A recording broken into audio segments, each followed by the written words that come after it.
नारायण नारायण नारायण नारायण। श्रीमद्भागवत द्वितीय स्कंद अथाष्टमोऽध्याय। 8वां अध्याय। राजा परीक्षित के विविध प्रश्न।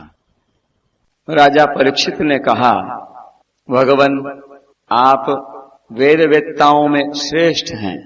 मैं आपसे ये जानना चाहता हूँ कि जब ब्रह्मा जी ने निर्गुण भगवान के गुणों का वर्णन करने के लिए नारद जी को आदेश दिया, तब उन्होंने किन किन को किस रूप में उपदेश किया। एक तो अचिंत्य शक्तियों के आश्रय भगवान की कथाएं ही लोगों का परम मंगल करने वाली हैं, और दूसरे ये देवर्षि नारद का सबको भगवत दर्शन कराने का स्वभाव है। नारदो देव दर्शन। बोले नारद जी महाराज की जय। अवश्य ही आप उनकी बातें मुझे सुनाइए। महाभाग्यवान सुखदेव जी, आप मुझे ऐसा उपदेश कीजिए कि मैं अपने आसक्ति रहित मन को सर्वात्मा भगवान श्री कृष्ण में तन्मय करके अपना शरीर छोड़ सकूं। जो लोग उनकी लीलाओं का श्रद्धा के साथ नित्य श्रवण और कथन करते हैं, उनके हृदय में थोड़े ही समय में भगवान प्रकट हो जाते हैं। बोलिए भक्तवत्सल भगवान की जय।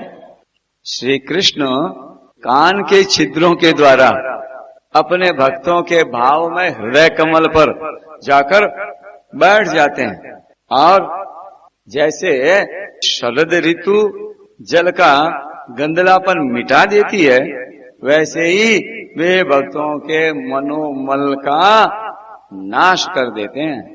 जिसका हृदय शुद्ध हो जाता है, वह श्री कृष्ण के चरण कमलों को एक क्षण के लिए भी नहीं छोड़ता। जैसे मार्ग के समस्त क्लेशों से छूटकर घर आया हुआ पथिक अपने घर को नहीं छोड़ता। भगवान जीव का पंचभूतों के साथ कोई संबंध नहीं है, फिर भी ये इसका शरीर पंचभूतों से ही बनता है। तो क्या स्वभाव से ही ऐसा होता है, अथवा किसी कारणवश? आप इस बात का मर्म पूर्ण रीति से जानते हैं। आपने बतलाया कि भगवान की नाभि से वह कमल प्रकट हुआ जिसमें लोकों की रचना हुई। यह जीव अपने सीमित अवयवों से जैसे परिच्छिन्न है, वैसे ही आपने परमात्मा को भी सीमित अवयवों से परिच्छिन्न सा वर्णन किया। ये क्या बात है? जिनकी कृपा से सर्वभूतमय ब्रह्मा जी प्राणियों की सृष्टि करते हैं, जिनके नाभि कमल से पैदा होने पर भी जिनकी कृपा से ही ये उनके रूप का दर्शन कर सके थे, वे संसार की स्थिति, उत्पत्ति और प्रलय के हेतु सर्वांतर्यामी और माया के स्वामी परम पुरुष परमात्मा अपनी माया का त्याग करके किस में और किस रूप से शयन करते हैं। पहले आपने बतलाया था कि विराट पुरुष के अंगों से लोक और लोकपालों की रचना हुई, और फिर यह भी बतलाया कि लोक और लोकपालों के रूप में उसके अंगों की कल्पना हुई। इन दोनों बातों का तात्पर्य क्या है? महाकल्प और उनके अंतर्गत अवान्तर कल्प कितने हैं? भूत, भविष्यत और वर्तमान काल का अनुमान किस प्रकार किया जाता है? क्या ये स्थूल देहाभिमानी जीवों की आयु भी बंधी हुई है? ब्राह्मण श्रेष्ठ, काल की सूक्ष्म गति, त्रुटि आदि और स्थूल गति, वर्ष आदि किस प्रकार से जानी जाती है? विविध कर्मों से जीवों की कितनी और कैसी गतियां होती हैं? देव, मनुष्य आदि योनियां सत्व, रज, तम इन 3 गुणों के फलस्वरूप ही प्राप्त होती हैं। उनको चाहने वाले जीवों में से कौन कौन किस किस योनि को प्राप्त करने के लिए किस किस प्रकार से कौन कौन कर्म स्वीकार करते हैं। पृथ्वी, पाताल, दिशा, आकाश, ग्रह, नक्षत्र, पर्वत, नदी, समुद्र, द्वीप और उनमें रहने वाले जीवों की उत्पत्ति कैसे होती है। ये ब्रह्मांड का परिमाण भीतर और बाहर दोनों प्रकार से बतलाइए। साथ ही महापुरुषों के चरित्र, वर्ण आश्रम के भेद और उनके धर्म का निरूपण कीजिए।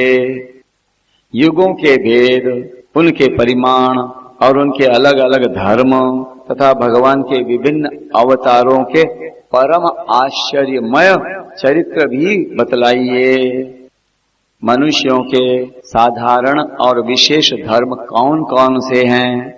विभिन्न व्यवसाय वाले लोगों के, राजर्षियों के और विपत्ति में पड़े हुए लोगों के धर्म का भी उपदेश कीजिए। ये तत्वों की संख्या कितनी है, उनके स्वरूप और लक्षण क्या हैं, भगवान की आराधना की और अध्यात्म योग की विधि क्या है, योगेश्वरों को क्या क्या ऐश्वर्य प्राप्त होते हैं तथा अंत में उन्हें कौन सी गति मिलती है। योगियों का लिंग शरीर किस प्रकार भंग होता है। वेद, उपवेद, धर्मशास्त्र, इतिहास और पुराणों का स्वरूप एवं इनका तात्पर्य क्या है। समस्त प्राणियों की उत्पत्ति, स्थिति और प्रलय कैसे होता है। बावली, कुआं खुदवाना आदि ये स्मार्त, यज्ञ, याग आदि वैदिक एवं काम्य कर्मों की तथा अर्थ, धर्म, काम के साधनों की विधि क्या है। प्रलय के समय जो जीव प्रकृति में लीन रहते हैं उनकी उत्पत्ति कैसे होती है।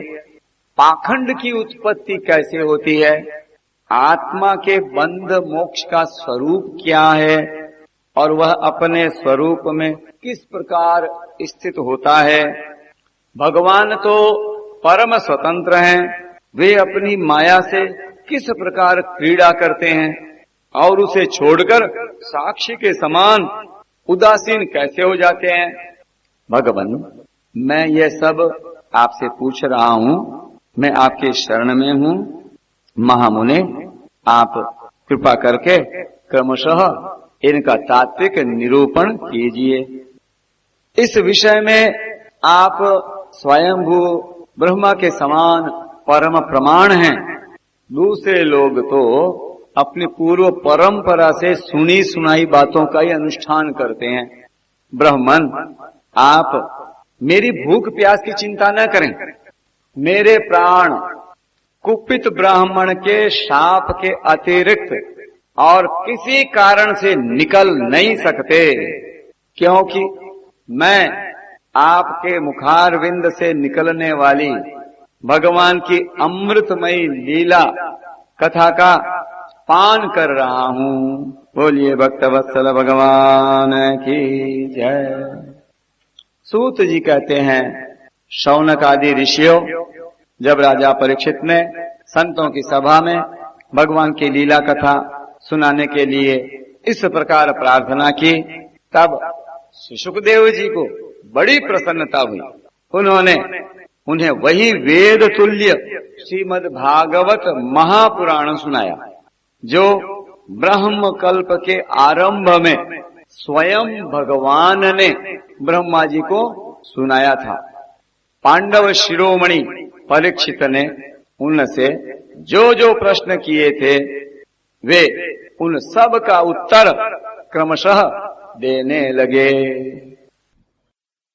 नारायण नारायण नारायण नारायण।